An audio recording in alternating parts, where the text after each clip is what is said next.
Very nice. Hi guys. How are you? I'm bad. Today, we got in an accident, and we almost died. It was scary. We flipped our trailer twice, and the roof got torn off. And it was in the median, and we were in the ditch. And basically the whole day has sucked a cock this long. And but we came here to Montreal.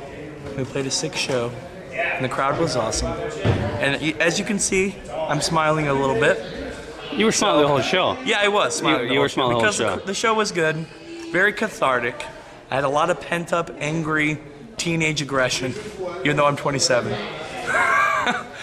And I don't know, that was good. It was very good. It was a hard day. We didn't know if we were gonna make it.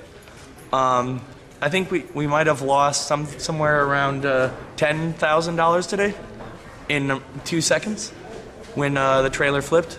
So that hurts. We lost everything that we made on the tour. It's gone. It's like I got frozen for no reason.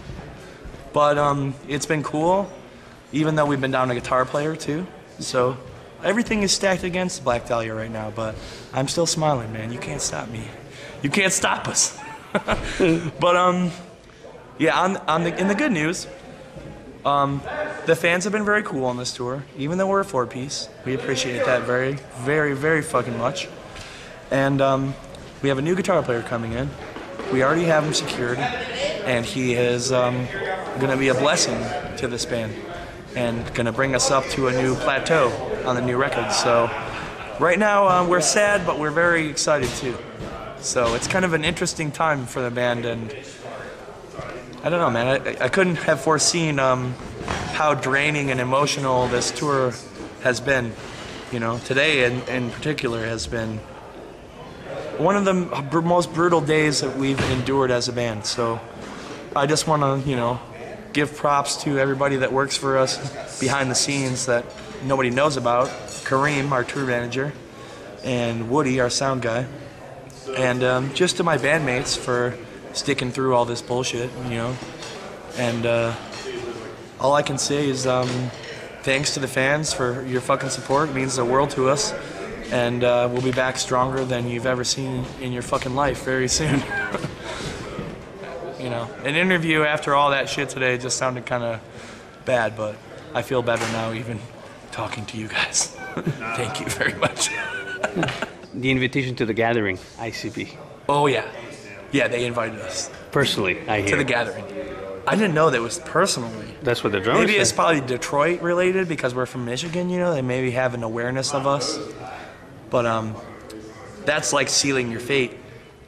You can't go the path of the psychopathic records. You can't get psychopathic, trust me. The kids that Even for fun? Dude, no. No. The kids that were beating me up in school and like treating me like shit were ICP fans. Oh yeah. Because we're from Michigan, that's where they're from. Yeah.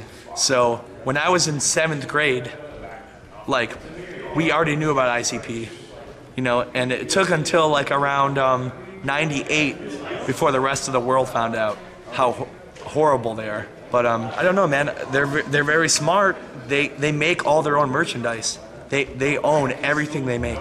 So they're like living large. So as dumb as their raps are, man, they got some kind of smart somewhere, man. I guess I gotta, you know, if this doesn't work, I guess I'm just gonna paint my face and start rapping or something. Well, you know, it's like we have to compromise enough to survive out here as it is because we're an extreme band. But luckily, hardcore bands want to tour with us, metalcore bands want to tour with us too. And luckily, a lot of the press has called us metalcore. So we have like fans from every fucking walk, dude. Punk rockers, metal kids, everything in between, man. And at first I was so adamant, like, we have to defend our reputation. This is bullshit. They can't call us metalcore. This is fucked up. I don't care anymore. If people like us, I don't care what the fuck they're calling us. Just come hang out with us, have a good time, man. We're so happy to have fans and to be doing what we're doing. I don't care anymore what they're calling us, man. I know what the fuck we're influenced by. I know that we're like death metal heads to the bone. What do I have to prove to these people, you know? ICP's shutting us down because they heard I was talking mild not even that ill about him, just a little bit.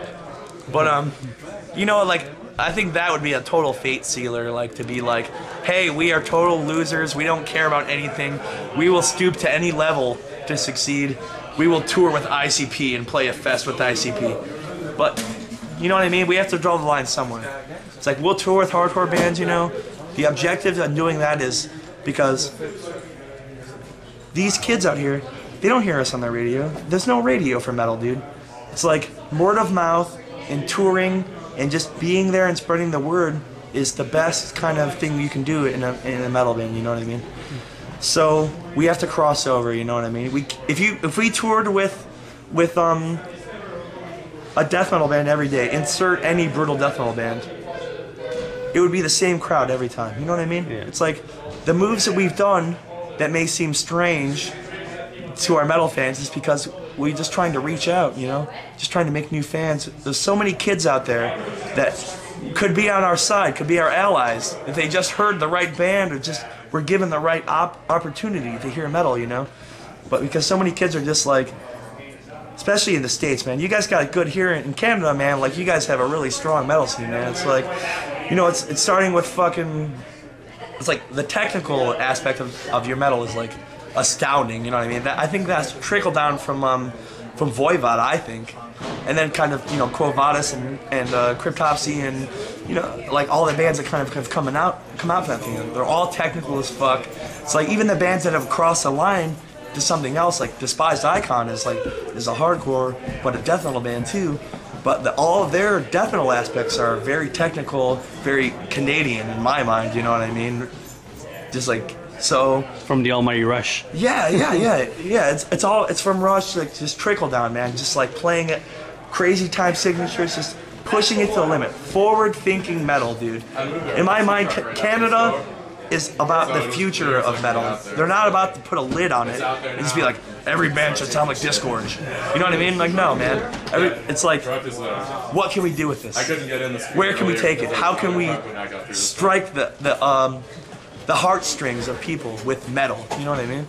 So I admire the fuck out of that. When we come up here, we know we're gonna get a good show with passionate fucking kids, and that it's gonna rule. So we knew we had to come here. Even though we're down with a guitar player, we're like, A, we cannot disappoint these people. We've already fucked them around enough.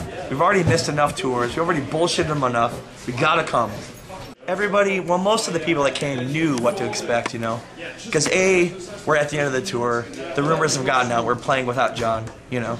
And B, it just feels so good to see their support still. Like, you know what I mean? And the leads will be back soon. The new guy we got coming in is a godsend for this band, so. Could you reveal his name or his identity? This is the Canadian interview, by the way. This is the okay, yeah, okay. All right, I'll tell you. It's Ryan Knight from Arsis. He's coming in, and he shreds, man. And we've been sending him new songs from the new album. We got 4 new songs so far, and he sent them back and just shredded them into pieces. So I have a boner right now. I'm so excited to fucking play with this kid, man. And we've toured with him before. We toured with Arsis, and we know he's cool. And it's hard because we love Arsis, you know, but he was already leaving them, you know. He was actually, some people were going to hook him up with Deicide, but we swept in just in time. Sometimes you just got to put that kind of shit aside, man, because this band is my only love in life, man. I gave everything for this band. I gave my whole life. I gave school. I gave everything, man. I gave a million girls I've dated that fucking hated me because I did this shit. You know what I mean? We have 4 guys in this band right now that like would die for this band. You know what I mean? So we had John for a long time, and he was just kind of dead weight. Just didn't. We would go into the studio. He wouldn't have a solo written. We would have to make him up. We would have to tell him what to play. We're like, dude, go wheelie wheelie wheelie wheelie wheel, you know? So it's like we knew if we were gonna come into this new record with him, he's just gonna drag us down, man.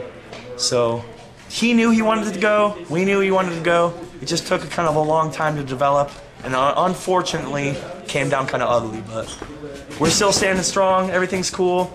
We're gonna keep on keeping on, and the new record is gonna be the best one we've ever made. So. Thanks.